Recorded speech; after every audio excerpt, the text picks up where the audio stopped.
हमारे YouTube channel famous stories of the world में आपका स्वागत है। हमारी मेवाड़ी गाथा की सीरीज चल रही है।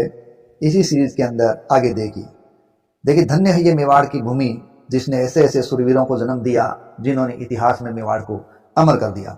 लेकिन ये सुरवीर राजा ऐसे ऐसे लोगों के सहयोग भी प्राप्त कर पाए जिन लोगों ने अपने आप को साबित किया।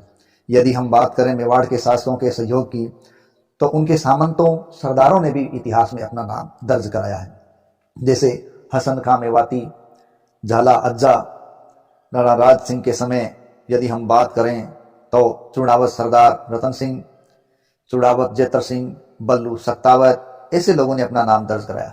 लेकिन ना केवल सामंत सरदारों ने बल्कि मेवाड़ धरा या उससे जुड़ी हुई नारियों ने भी अपना नाम इतिहास में अमर कर दिया।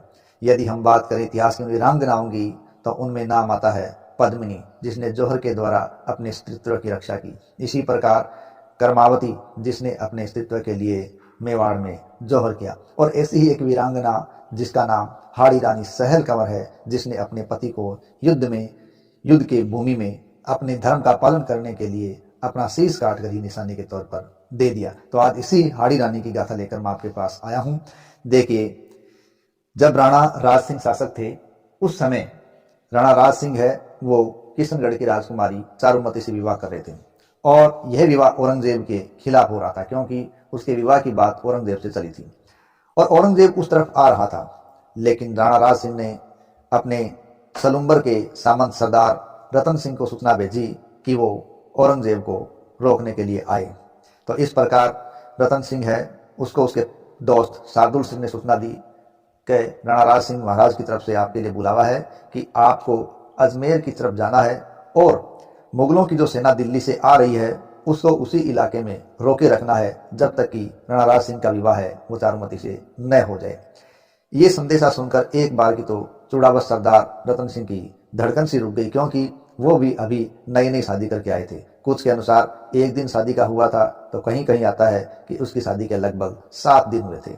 लेकिन फिर भी उसने अपने धर्म का पालन करने के लिए उसकी ओर प्रस्थान किया।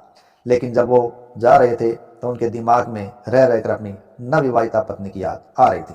तो रास्ते के अंदर ही उन्होंने अपने एक दूत को भेजकर रानी से कोई ऐसी निशानी लाने को कहा जो उसकी याद दिलाती रहे।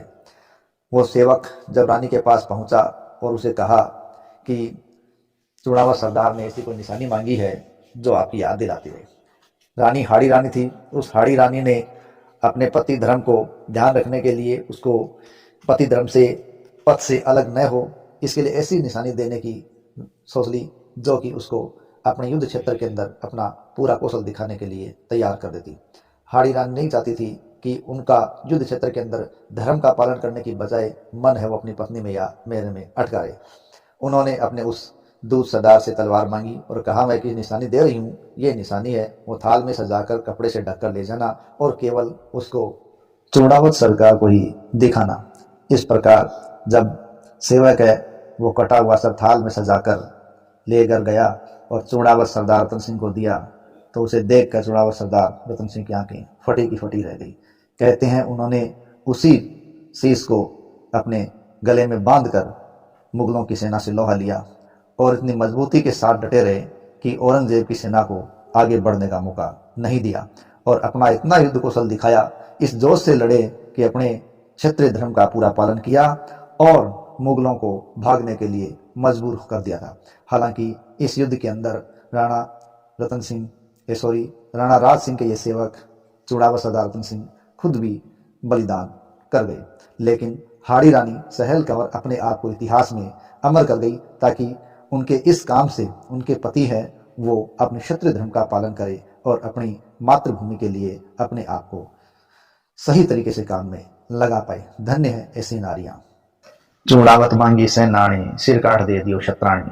मेघराज मुकुल की सेनानी रचना में ये पंक्तियां साक्षात इस बात को दर्शा रही है कि जिस सम्मान के लायक हाड़ी रानी है वो सम्मान उसको प्राप्त हुआ है। साथ ही साथ इस रानी के सम्मान में ही हाड़ी रानी बटालियन भी बनी हुई है जो जन जन तक इस वीर गाथा के या इस बलिदान के या इस त्याग के संदेश को दे रही है।